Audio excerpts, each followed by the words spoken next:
that I started selling on this run. Let me finish. And then you want to, it'll be funnier.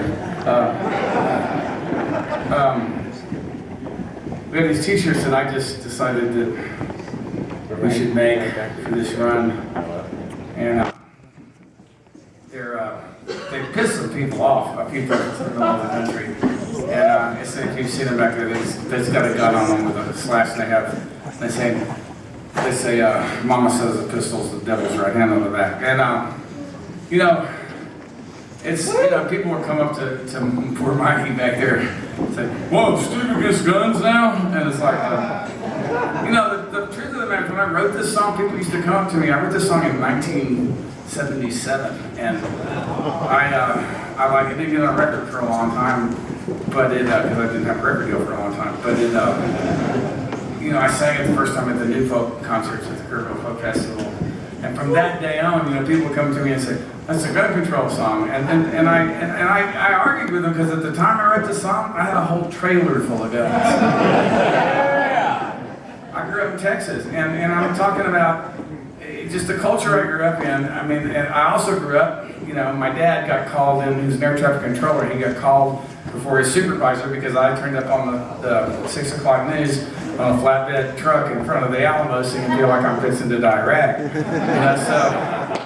So I didn't see anything incongruous about being a peacenik with an arsenal in his house because I grew up in Texas and hunting and fishing and all that stuff, and I believed, I was a Boy Scout, so I was already a member of the NRA. And that's the truth. Everyone that's ever been in the Boy Scouts is a member of the NRA. It's really hard to get out of the NRA once you're in it. The only two organizations that's hard to get out of the NRA is the Ku Klux Klan and the Hells Angels. But at any rate, so I would argue with them about it because I really did believe that there was a fundamental right to bear arms, and I carried guns around all the time, which was I was out there hiding up to hunt doves with a radio for years.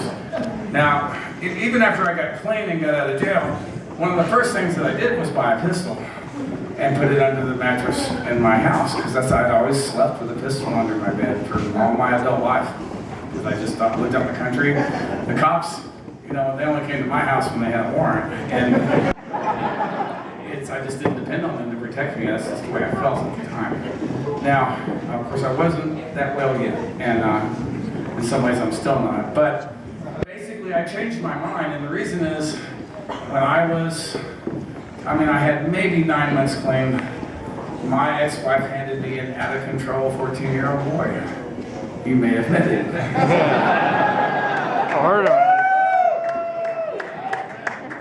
Thing that Justin did when he got back to my house is he found, within 3 days or 4 days, he found that pistol that I kept under the mattress. And he hid it, and he wouldn't tell me where it was. And I looked all over his room, I tore the fucking house apart, looked in the yard, and I couldn't, I asked him, he said he didn't have it, I knew he was lying. I still know when he's lying. I didn't know what to do. You're not doing your best parenting at 9 months clean, and I just couldn't figure out. The only thing I could come up with was to make sure Justin was where the gun wasn't. So I called my brother, and he came over, and we strip searched him, and we loaded him up in my truck. It was sort of like trying to wrestle a live deer into your vehicle. I took him to a wilderness camp, as they call it, in Hickman County that I happened to know about because it was near where I live. And I'm not proud of it. I'm pretty sure I know they were hiring these kids out for slave labor to the state and the park system. And they were out there sleeping in tents. They were putting them up on trucks and sending them out. And they were charging people for using these kids to work. That's what all these places like that do. And just for the record. But I didn't know what else to do. So I dropped him off and I wrote him a check. Now, it was January and they were sleeping in tents, so about 4 o'clock the next morning, Justin called me and told me where the fucking gun was.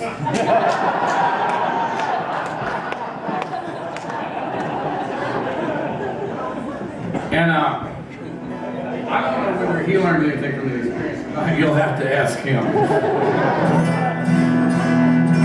For myself, what I learned is I have not had a gun in my house since. Attaboy! Yeah. Some people would call that flip-flopping or something, waffling or something, I don't know, in this society. I call it having a profound experience that affects you on a deep and personal level and changing the way that you live. And if I hadn't figured out how to do that, I wouldn't be here tonight, folks. So, when I sing the song, it's a fucking grandpa's rock song.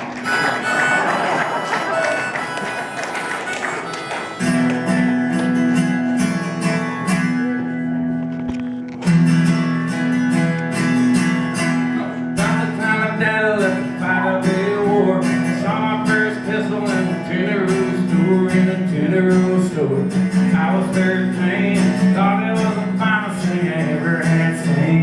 Now the fire hell was from the wheel of blue up. Mama dropped a dozen and the wheel of blue up. Wheel of blue up. Didn't understand. Mama said the pistol is the devil's right hand. Devil's right hand. The devil's right hand. Mama said the pistol is the devil's right hand.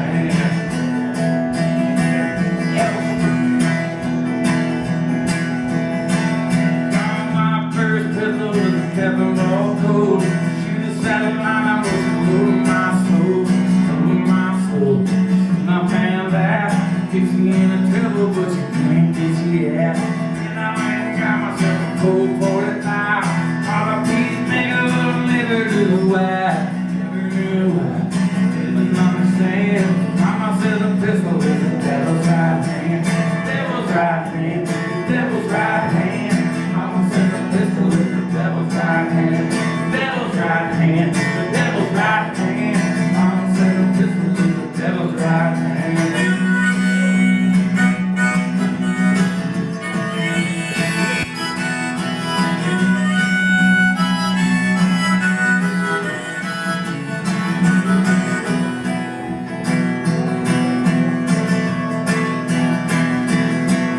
I got into the curtain in a company in town. Call 'em not cheating now. Fall down, nothing on down. Watch your man fall. Never took the social, never had a chance to drop. I called in the morning and they cut me out of bed. Asked me how I'm feeling, not guilty. I said I'm not guilty. I said, knocking on man, nothing touch you to me but the devil's right hand. Devil's right hand.